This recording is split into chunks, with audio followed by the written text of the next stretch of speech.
Well, hello, everybody. It is your favorite day of the week, another day of the reality reading rainbow, where I talk about books written by Bravo celebrities and other reality stars and then try to make sense of them.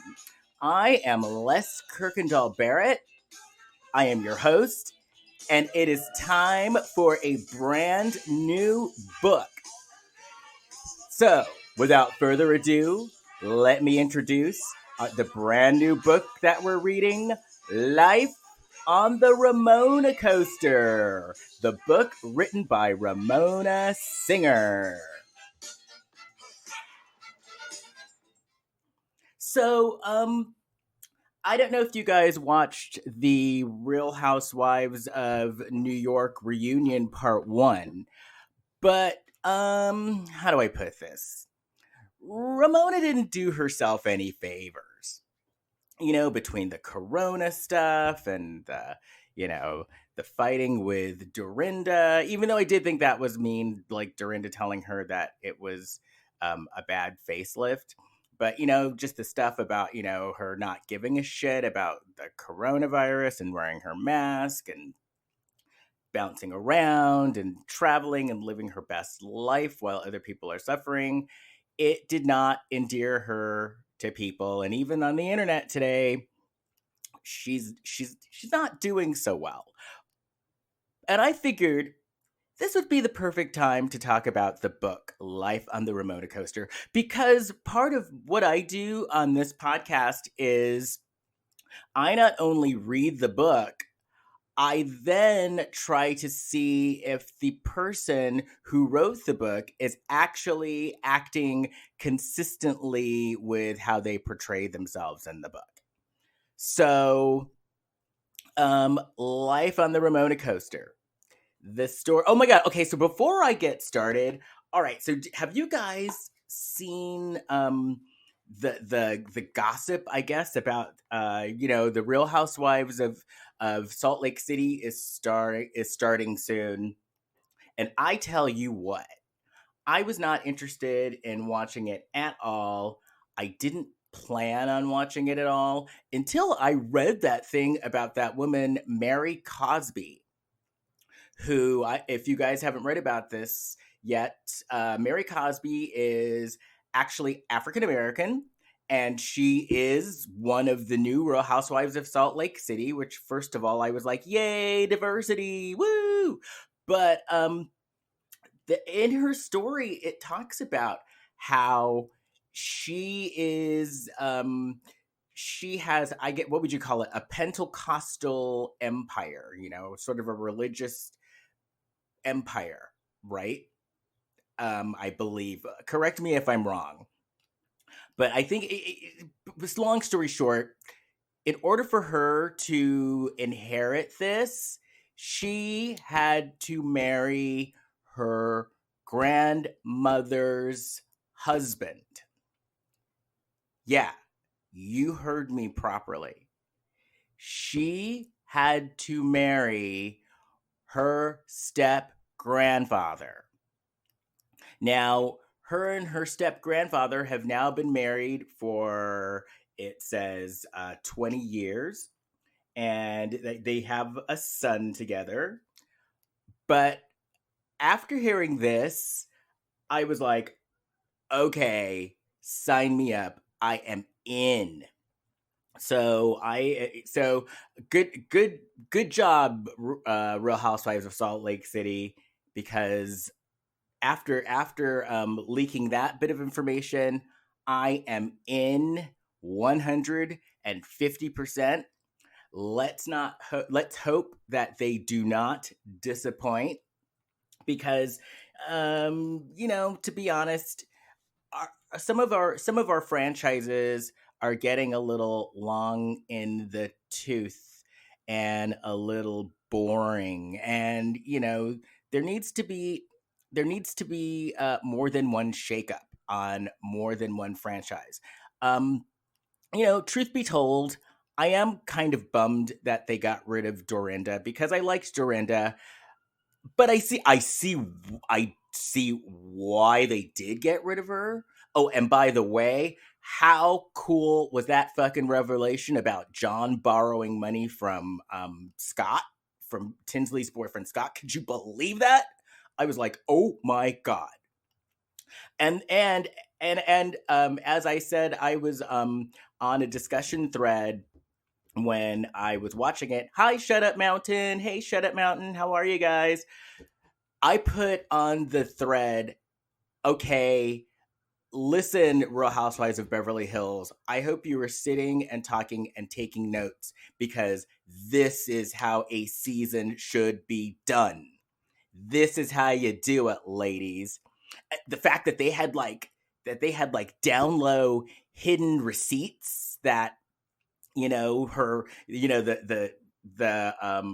the clip of her of Dorinda on the phone telling John, talking about running game behind my back.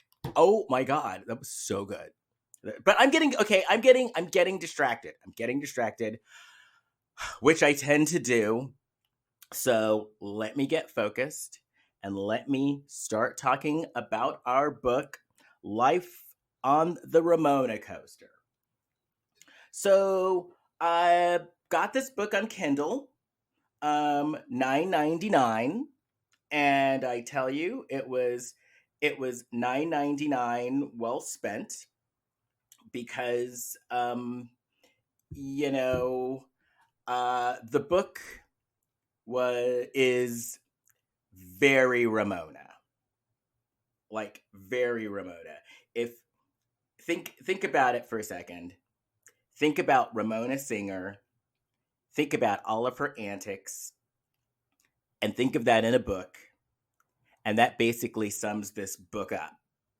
And so one of the things that I've kind of picked up from this book, which actually is consistent with Ramona's behavior, is Ramona is the type of person who will do all sorts of shit and do all sorts of crap to you, um, but will have an excuse for why she did it. And Ramona's one of those people. In my opinion, Ramona is one of these people who is very self-aware, and she knows exactly what she is doing. She knows exactly what she's doing. She's what do they call it? Crazy like a fox. Yeah, she's totally bonkers, but she's bonkers with a brain.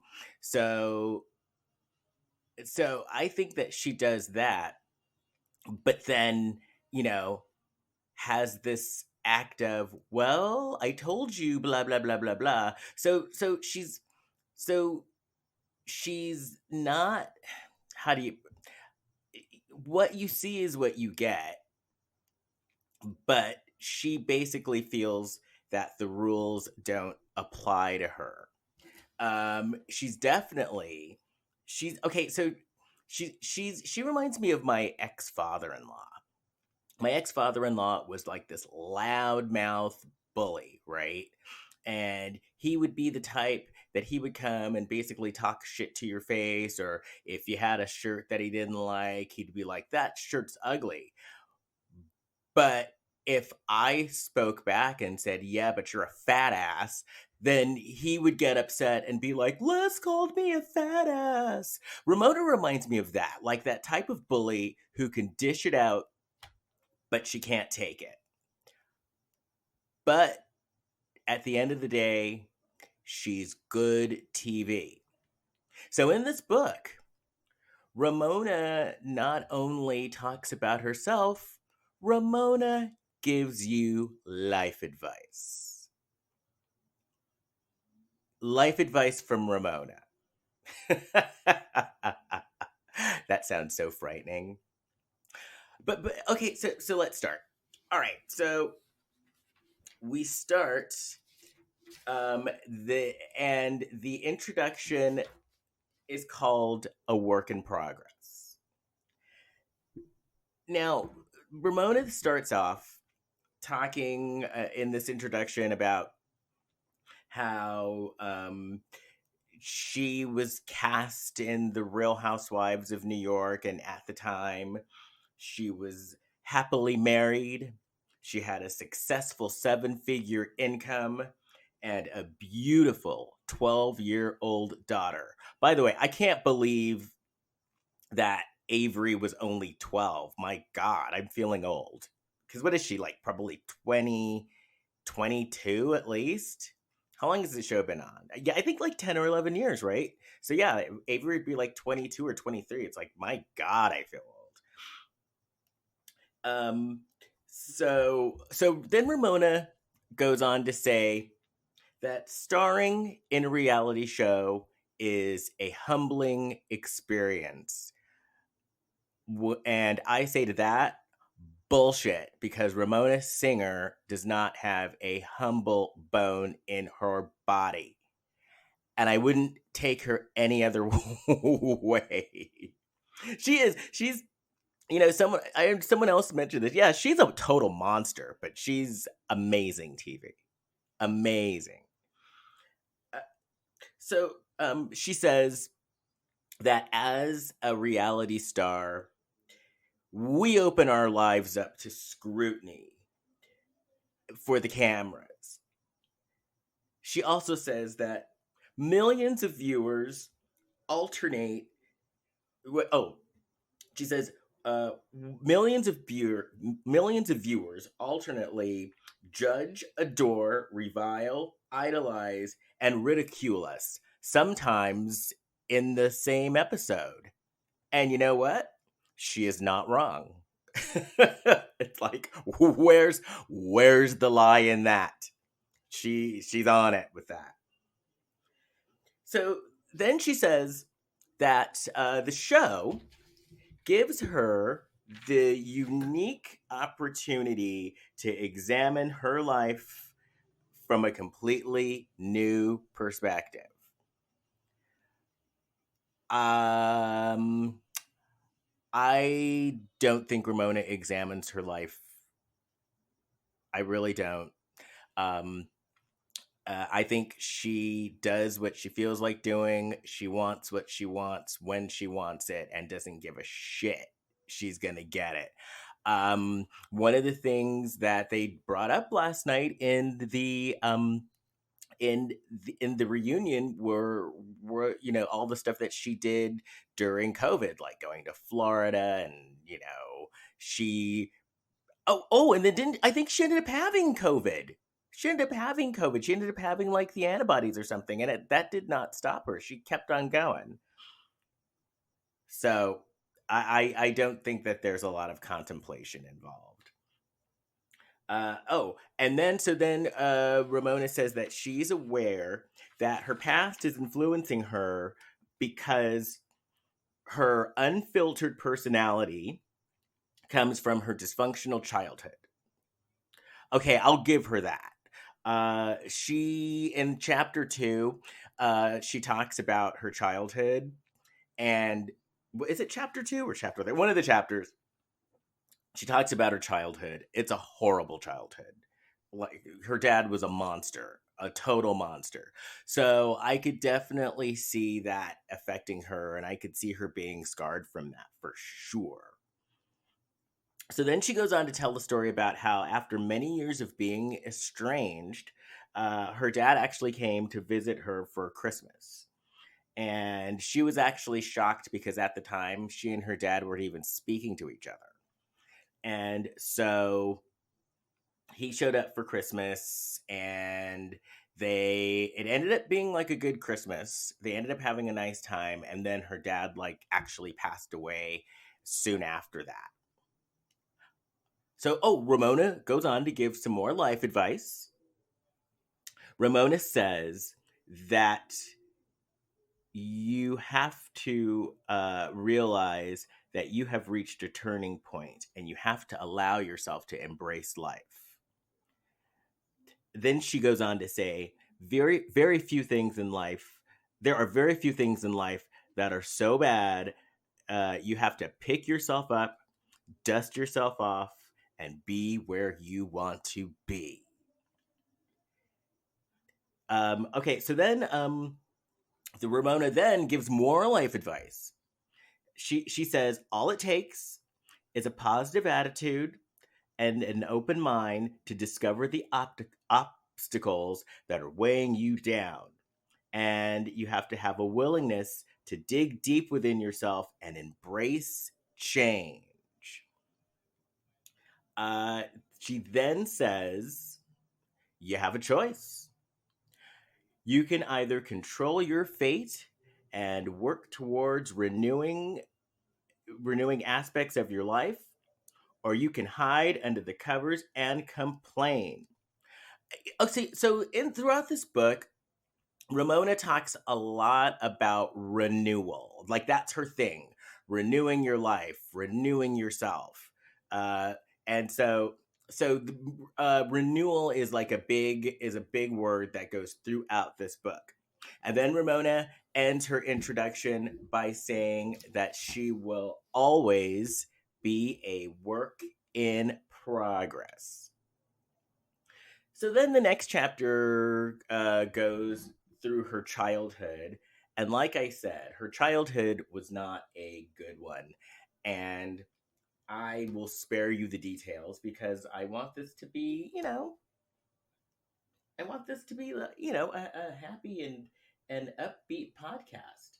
So, so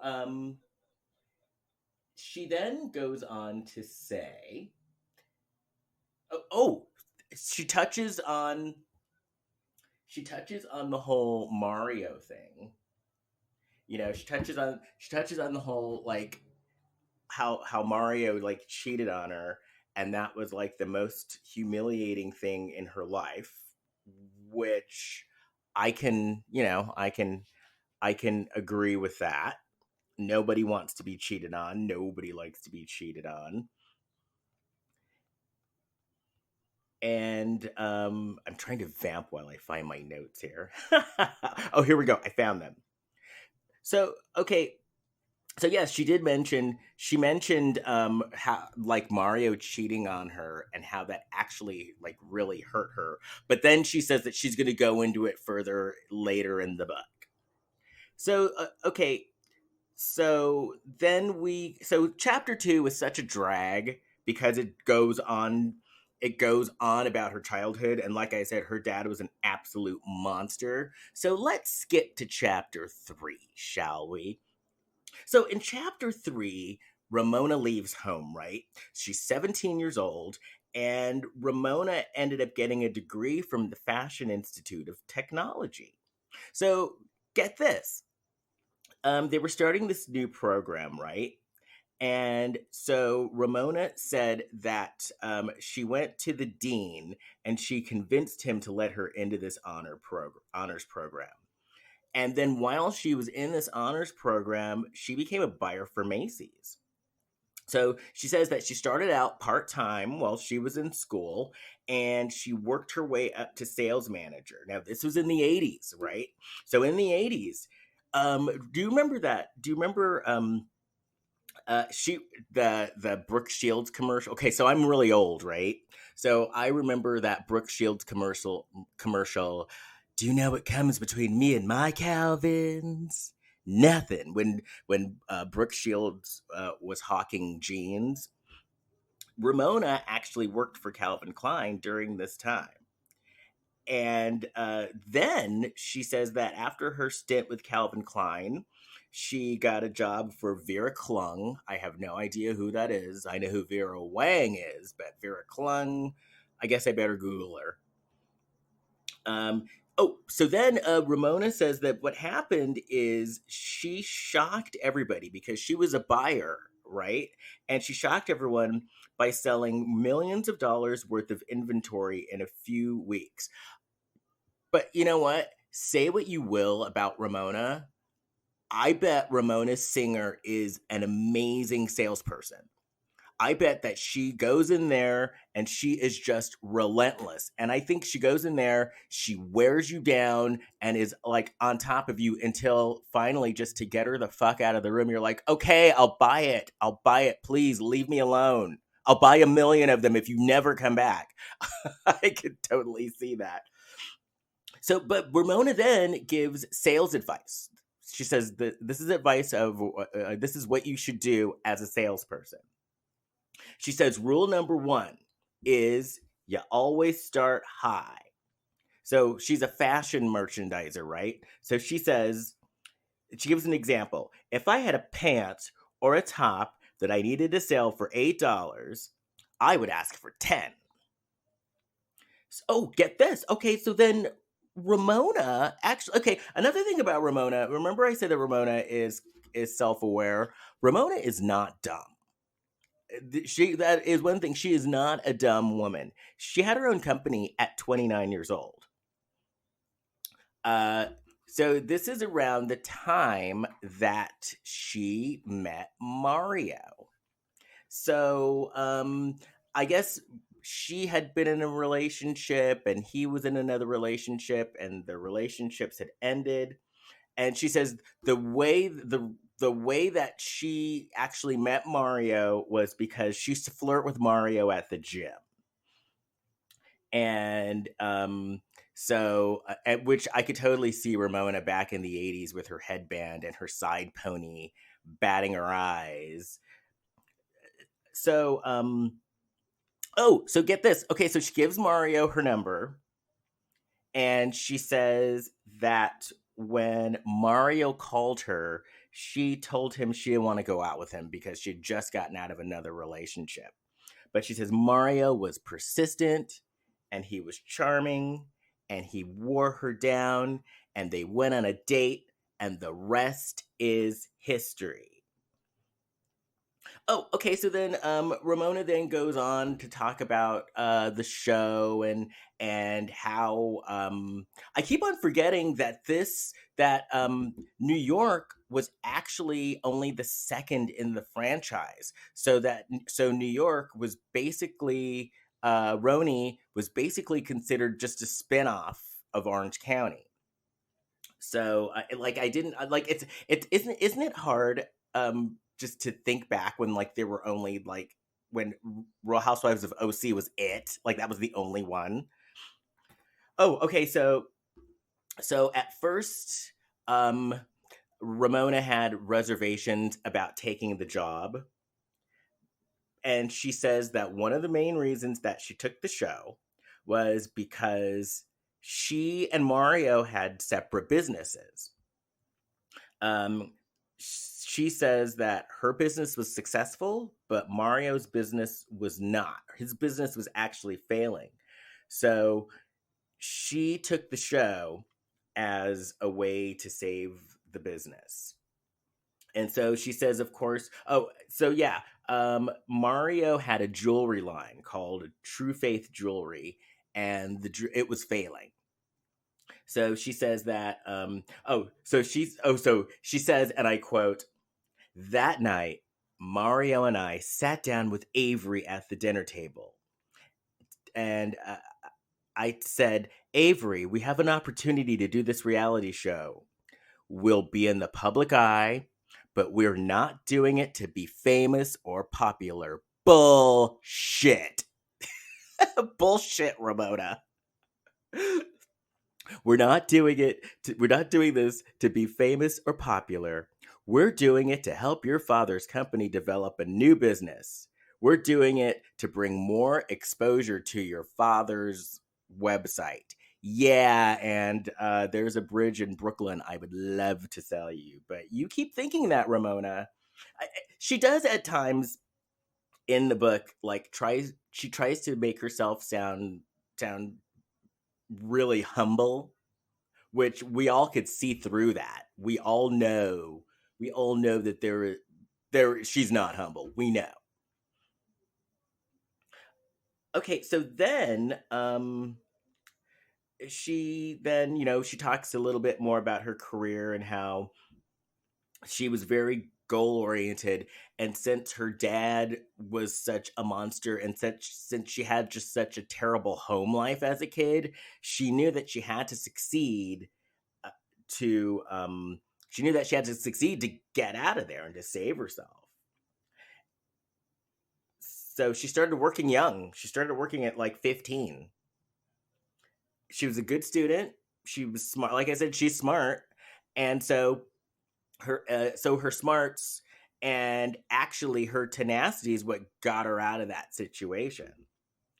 Oh, so then she starts talking about the show, right? And she starts talking about the first few months, of season one of Roni. And so she's describing everybody, and then she starts talking about how she hated Alex McCord. Like, she hated Alex and Simon. And she just, she thought that one of the reasons she said that she hated them was because Simon was so overbearing with Alex that it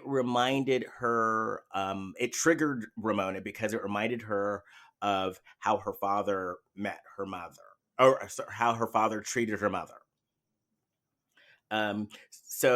Ramona describes Simon's accent as grating.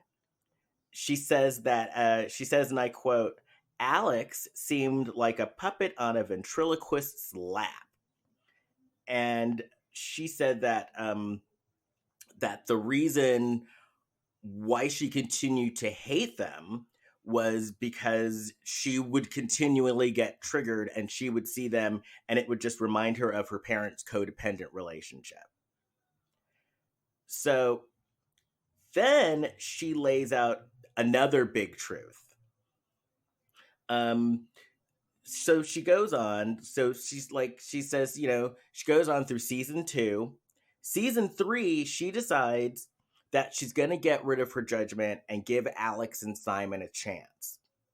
And, she says, and I quote, now I see the big part of why I reacted so negatively to them, Alex and Simon. The reason why I acted so negatively to them was in part because, okay, everybody, brace yourselves. Brace yourselves for this revelation. Are you sitting down? Sit down. Are you ready? Okay. Get ready. Are you holding on to something? Get ready for this revelation. So Ramona says, the reason why I reacted so negatively to Alex and Simon was in part because they were from Brooklyn. Dun, dun, dun. Brooklyn.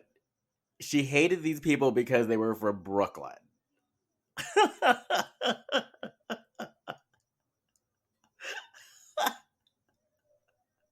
I, but I thought that everybody lives in Brooklyn now. Didn't everybody basically migrate to Brooklyn? Like nobody can afford to live in Manhattan anymore, and so I've heard everybody's migrated to Brooklyn. Yeah, oh yeah, and Girls, you remember that TV show Girls? They all lived in Brooklyn. Yeah, everybody. I lived in New York for a while. I went to school there for a couple of years. I went to the American Academy of Dramatic Arts, and this was like way in the '80s, and so I remember, then people lived in Manhattan, and people could actually afford to live in Manhattan. But I went back to my old. I shared at one point. I shared a one-bedroom apartment with two other guys, and I went back a couple of years ago just to see the place. And my shitty one-bedroom apartment is now like a multi-million dollar apartment and it's a condo. So a lot of people I know who are still in New York can't afford to live in New York.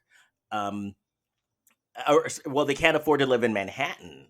So a lot of people, even my friends who have money, have moved to Brooklyn because you really can't afford to live in Manhattan anymore. The only person who I know a couple of people who still live in Manhattan. One of them is someone who I went to school with. Now, I was at the American Academy of Dramatic Arts in 1987. This person is living in the same shitty apartment that they lived in when we were in school in 1987. Those are the only, and then this other friend of mine like lives in Chelsea and he's lived there for forever as well. But yeah, Brooklyn is like the place to live. But I guess not to Ramona Singer. But then again, don't on that show, don't they bitch about even going downtown?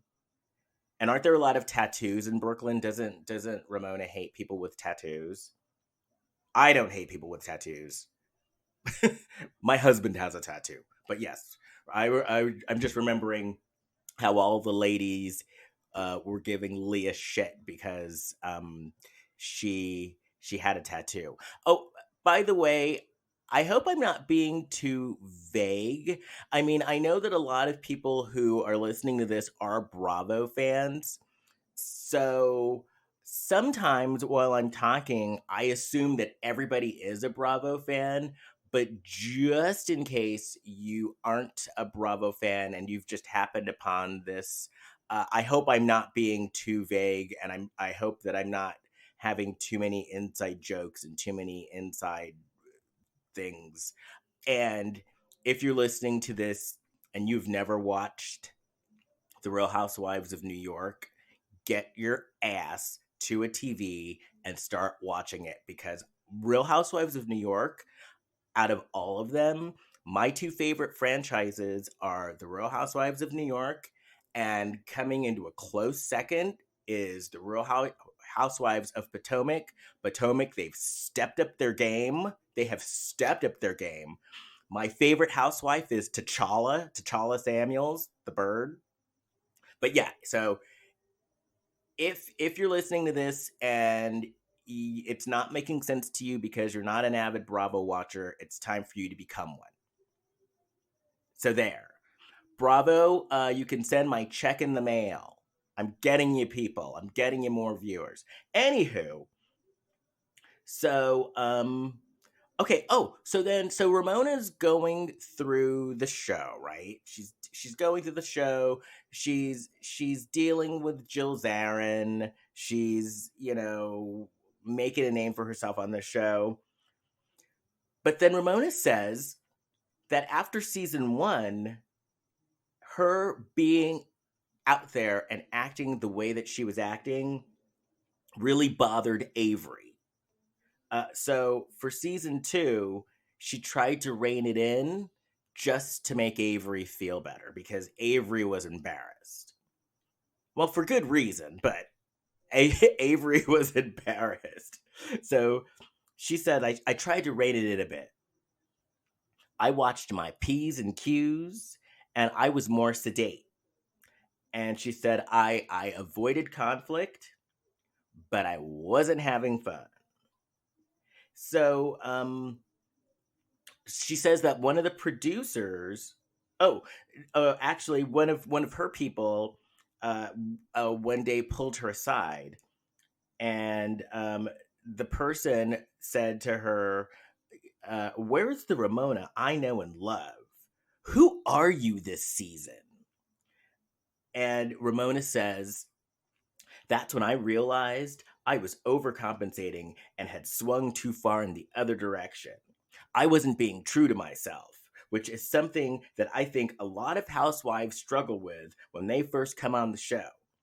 I think during the first 2 seasons, Luann had the same issue. She was being the countess and projecting this very dignified persona. Okay, and when it comes to Luann, I do have to agree with her on that. The Countess Luann de Lesseps. Remember the first few years, Luann was like very stuck up and very haughty. You know what I think? Because I love Luann now, I think the best thing that could have ever happened to Luann was that year that she got demoted, because I think that was the year that it changed for her. When she got demoted to friend, that's when the pirate, yeah, that's like that whole the pirate and the don't be and the be cool, not don't be uncool. That was all while she was a friend of. So I'm hoping maybe this will do the same thing to Dorinda. I think that like when Luann got demoted, it kind of lit a fire under her ass, and she is now the Luann that we know and love. Well, this is pre Cabaret Star, but I do have to agree with Ramona on the Luann thing. But I don't recall Ramona ever being like quiet and demure, though. Do you ever? um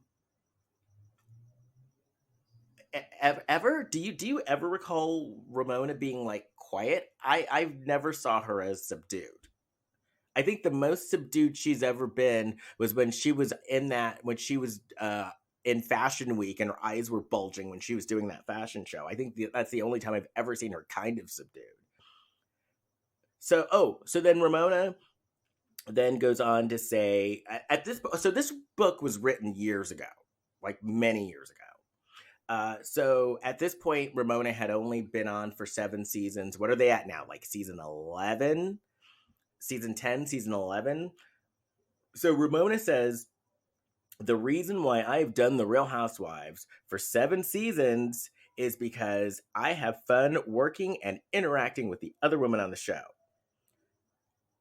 I don't do it to be famous or popular. I have no interest in being a celebrity. Once again, bullshit, Ramona. But she says, but there's no avoiding a certain amount of fame or notoriety when you appear on a hit television show. Oh, so then she gives like she talks about this one time that that she says that she's walking. She says a man recognizes her. She says, and I quote, "He walked right up to me. He told me he loved the show. He peppered me with questions about what was going to happen in the rest of the season. I had no makeup on. My hair was a mess. I was wearing an old pair of sweats. I was so mortified, I wanted to hide under my new sink." Oh, this is a person doing work in her house. She wanted to hide under her new sink. But she says, and I quote, "Eventually, I learned to take my unwanted celebrity in stride." So, Ramona doesn't want to be a celebrity. No, twist my arm.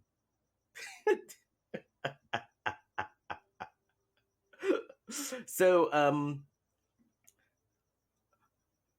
so she says that this year, though, that year she was nominated for Bravo's A-list drama queen that was awarded to the most popular and entertaining female on a reality television show. She didn't say whether she won or not. She said she was nominated, so I guess she didn't win. Another thing that Ramona says is Ramona is talking about her friendships with all of the ladies. And so Ramona says that the turning point of her friendship with Bethany was when she and Bethany were walking across the Brooklyn Bridge. And this is when Ramona, I forget what season it was. They're walking across the Brooklyn Bridge, and Ramona is basically tell Bethany, "You have no friends. Nobody loves you. Yeah, you have a man, but you're probably gonna mess that up too." And literally for like 10 minutes, she just like railed on Bethany to the point that at the end of the scene, Bethany like goes and cries in a corner. Ramona says that was the turning point of her friendship. She says it was very upsetting to hear some of the things that she said to Bethany. Things like she didn't have any friends or she'd probably screw up her relationship with Jason. Ramona says, "Bethany came for me for sympathy and support. Instead, I became defensive and hit below the belt." But then she goes on to say that she and Bethany are actually very similar. She says we're both street smart, ambitious, self-made, and our daughters are like our sisters. No, she didn't say the daughters are like our sisters. But I couldn't resist that because doesn't she go around calling Avery like her daughter, but we could be sisters. So at this point, I'm switching notes here. So at this point, Ramona starts getting other different endorsement deals, right? So one of the things that she does is one of the things that she started doing is she started a clothing line for HSN. Oh no, a jewelry line. She started a jewelry line for HSN. And so she talks about the first time that she was going on HSN, and she says that she had butterflies in her stomach. And when I read that, I thought, uh-oh, because a few episodes didn't um Ramona have a little issue with, you know, pooping. And then didn't Elise, when Elise was pissed at her and calling her out online, didn't Elise also say that Ramona had a little issue with pooping? So when she mentioned this her having butterflies in her stomach, my first thought was, ooh, I wonder if she pooped. So Ramona says that creating her own jewelry line was a dream come true. She said that the way that she got her jewelry line is that she God, I can't speak today. She says the way that she got the jewelry line is that she cold called the vice president of jewelry merchandising at HSN, which once again, I could totally see her doing that. I could see her just calling him and saying, listen, you're going to sell my jewelry line. I don't care. I'm coming in there. I could see her like bulldozing her way into a gig, which, hey, more power to you, Ramona, if you could do that. Oh, so then Ramona gives more life advice. She gives more life advice. She says, to be truly successful, you got to love what you do. She says, oh, so then this was another turning point in Ramona's business life. Because Ramona says that at this point of the Housewives, her name was becoming synonymous with Pinot Grigio. And I'm okay, and this is something that she wrote. I am not making this one up. Like Popeye with spinach. I enjoyed my glass of wine with dinner. You guys remember Popeye? And he'd like take the spinach and like squeeze it, and anyway. So spinach to Popeye is like Pinot Grigio to Ramona. So I guess it gives her strength.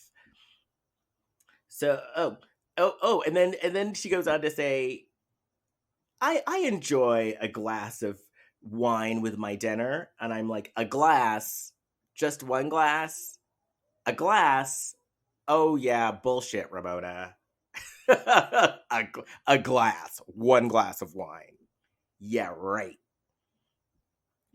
Um, so Ramona says that what she likes about wine is, and what she liked about Pinot Grigio is that you could order it by the glass and you knew it would taste fine. So then she goes on to tell us about wine because she considers herself to be a wine expert. So she goes on to say, Pinots are so light that you can drink them with or without food. And then, since she's such a wine aficionado, she says, you don't have to worry about the year of the wine. And it's like, okay, so do you guys remember a couple of episodes ago when the ladies are all out and they're drinking and Ramona starts yelling at the person because she says that the wine tasted old? And it's like, Ramona, you're supposed to let wine sit for years, decades sometimes. And Ramona, the older the wine, the better it is. Remember, she took the wine and like she tasted it and she's like, it tastes old. And she kept on this was when they were in Mexico, and she kept on like she kept on telling the waiters to come back and just tormenting them with more wine, more wine, more wine, until she probably got some kind of just like shitty $2 chuck, and she's like, "Oh, this is great." Um, so then so oh so then Ramona so on the show, Ramona was saying that you would always hear her asking, "Where's my Pinot Grigio? Do you have my Pinot Grigio?" Everywhere I went, people knew that they should get me a Pinot Grigio. You should get a Pinot Grigio for Ramona. So she said by the third season, she was getting thousands of tweets asking her what her favorite Pinot Grigio was. And so this inspired her. She was going to make her own Pinot Grigio. So she says that a California company approached her to partner with them to make a Pinot Grigio. But Ramona says that Pinot Grigio shouldn't be from California. It should be from Italy. Okay, Ramona, what do you mean wine shouldn't come from California? Ramona, have you ever heard of, I don't know, the Napa Valley? One of the most famous places in the world where wine comes from? I guess not. So she finds someone in Italy to partner with to make her Ramona Pinot Grigio. So then she had all sorts of rules about how her wine should look. She wanted her wine to be classy. So she said, like, for example, the cartons that her wine came in, because she says that the bottles of wine should come in cartons, that was inspired by Moet, by the Moet cartons.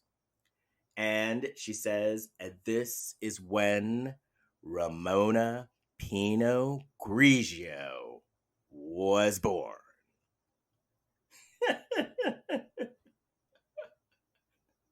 Oh, so then Ramona then goes on to talk about how, Sonia. And she says that she loves Sonia. Sonia is a woman who enjoys life. She said when Sonia came on the show, it was like a breath of fresh air for her.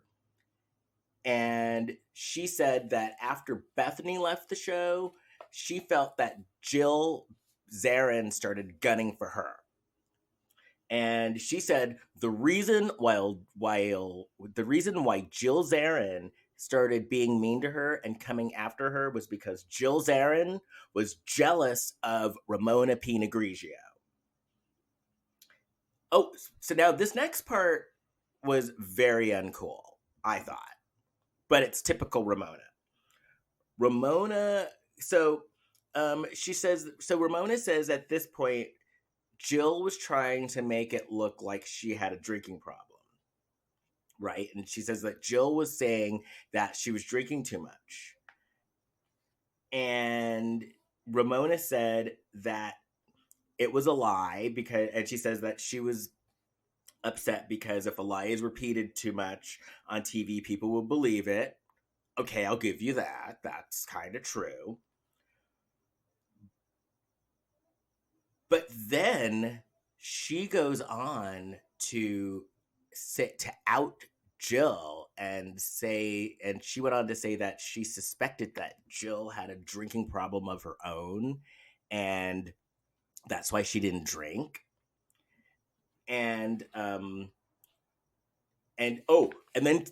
she goes on to say, well, Jill didn't say that she had a drinking problem, but I heard that she had a drinking problem.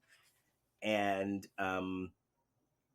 then her reasoning was, well, she was saying I had a drinking problem, so I'm just going to say that she had one too. Not cool, Ramona. Not cool. But then Ramona goes on to describe her partying, and Ramona says, I've never had a drinking problem. I'm an adult. I work hard and I play hard. I am an adult. I know my limits. I am never out of control. Oh, really? Oh, really? Oh, that's a good one. If don't you think, you guys, if you had $1 for everything that you listed, everything that you listed that Ramona did being out of control, don't you think we'd all be richer than Elon Musk right now? I'm never out of control. Okay, Ramona, you keep thinking that. Um. So then, so then she goes on to give an example of how Jill was like coming for her. So she says that Jill had this charity event to raise money for awareness on bullying. And then she goes, this is a funny line though, because Ramona goes, Jill had a charity event to raise awareness on bullying, which is ironic because Jill was bullying me. So then Ramona says that Jill's assistant asked her to donate a box of peanut. And so Ramona says that she couldn't be a wine sponsor for Jill's charity because she had a very limited supply of her wine from Italy. I remember during the Ramona Pinot Grigio time, my friends and I went looking for Ramona Pinot Grigio. We could only find it on Amazon.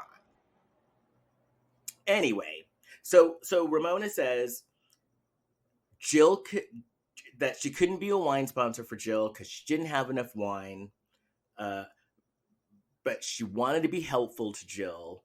So she says, I carried a 12-bottle case of wine in heels in the pouring rain. And then she says, I was misinterpreted because the shady producers, they kept on showing me with the same glass of wine to make it look like I was drinking more than I really was. And then she says, Jill criticized me for drinking a glass of wine. Oh, Jill criticized me for drinking a glass of wine before noon, but she was serving vodka. And then she says that the real reason why Jill came after her was because she, Ramona, had products to sell and Jill didn't have any products to sell. Didn't Jill have like her own store? Wasn't, yeah, Zarin Fabrics, right? I think Jill was selling a lot. So she said Jill Zarin was jealous of her, but she says I didn't call it jealousy, I called it jealousy.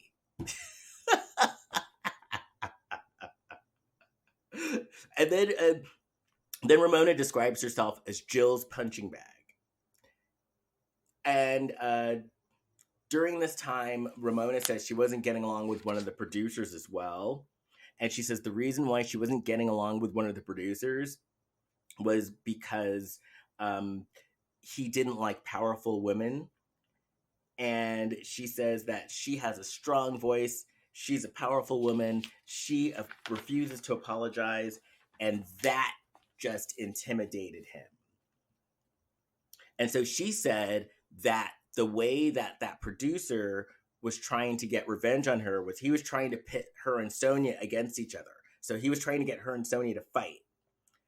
And then she also said another miserable thing that happened is, so then she goes on to say, so this is when they went to Morocco.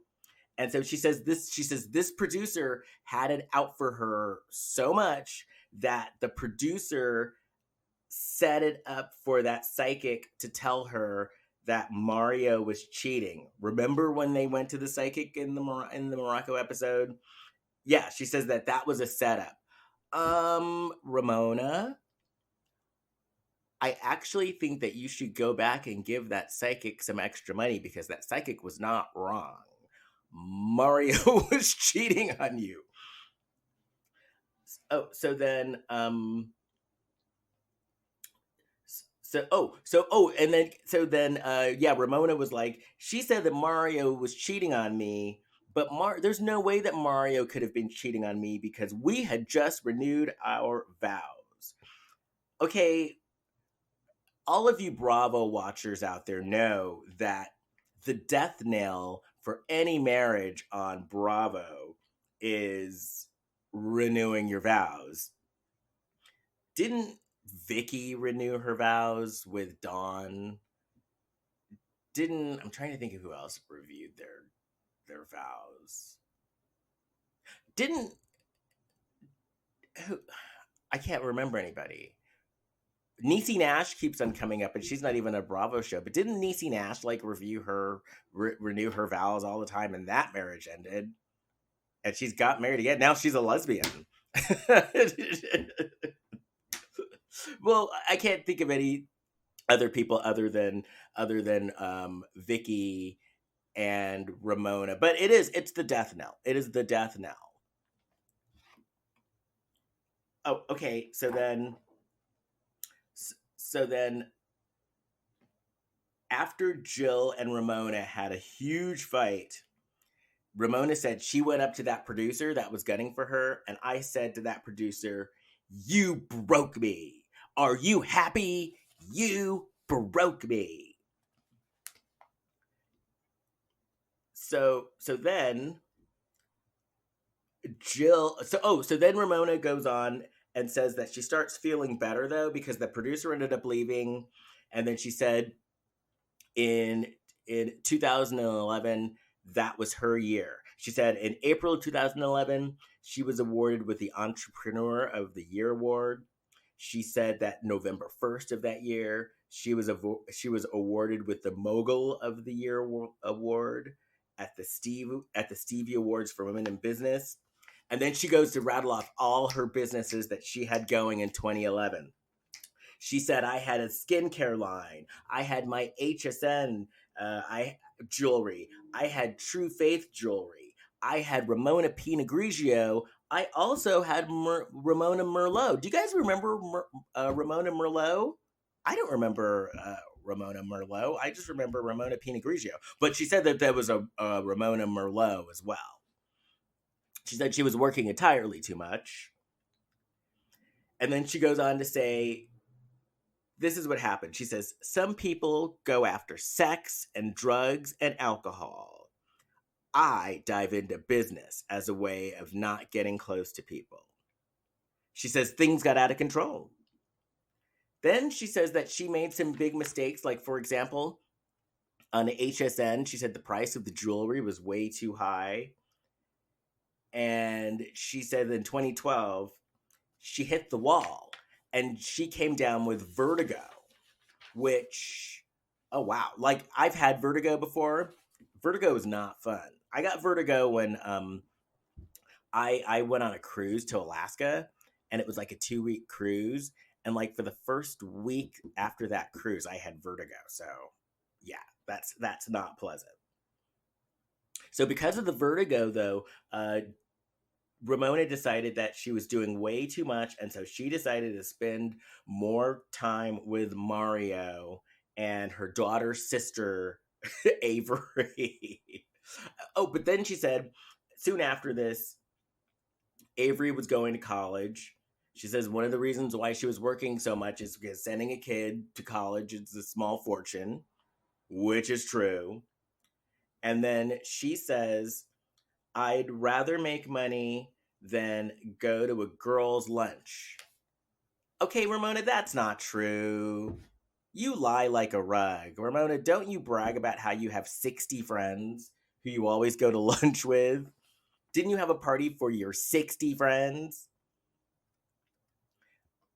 Oh, so then she says that she gets more pleasure out of making a business deal than she does buying a piece of jewelry. So then she says that during this time, she became irritable and impatient. And in my notes, I was like, you, Ramona? Irritable and impatient? No, not you. She says at this time she had extra work because she was also focusing on helping Avery become a businesswoman. She says that Avery has learned firsthand by watching her do business. And I thought, is that why Avery went to FedEx and thought? Did you guys hear that story about how Avery went to FedEx and she brought like her furniture and stuff to FedEx and thought that FedEx was like a moving company and got mad that FedEx didn't box her stuff for her? Oh, that's a good businesswoman. Oh, but so during this time, because she was so burned out, because she was tired, because she was just overextending herself, she felt that it was time for her to go through a process of renewal. Ramona decided that she needed a new look. And so she based her brand new look after, guess. Ding, ding, ding, doo, doo, ding, ding, ding. Ding, ding, ding, ding, ding. Ba-da-da-da-da, boom, ding, ding, ding, ding, ding, ding. Bum, ba-dum, bum, bum, bum, bum. Ramona based her brand new look after Kelly Ripa. Yes, Kelly Ripa from Kelly and Ryan. She said that her new Kelly Ripa look made her look 10 years younger. She said that she ran her hair. No, I'll quote her. I run my hand through my sassy short hair and I feel lighter. I feel free. You go, Ramona. I feel free. She said that after she got her haircut, she opened the salon door and she wanted to scream to everybody, "Hey, everybody, look at me. This is the new Ramona."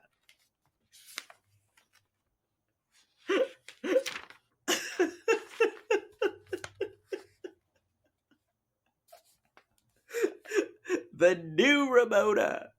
So then she says that her new look was a sign that she was beginning a new chapter in life. She said, "I was taking control of my destiny. I am a new woman. I am no longer going to hide behind my long blonde hair. I am renewing myself inside and out." She says, "I was going through a period of self reflection and renewal."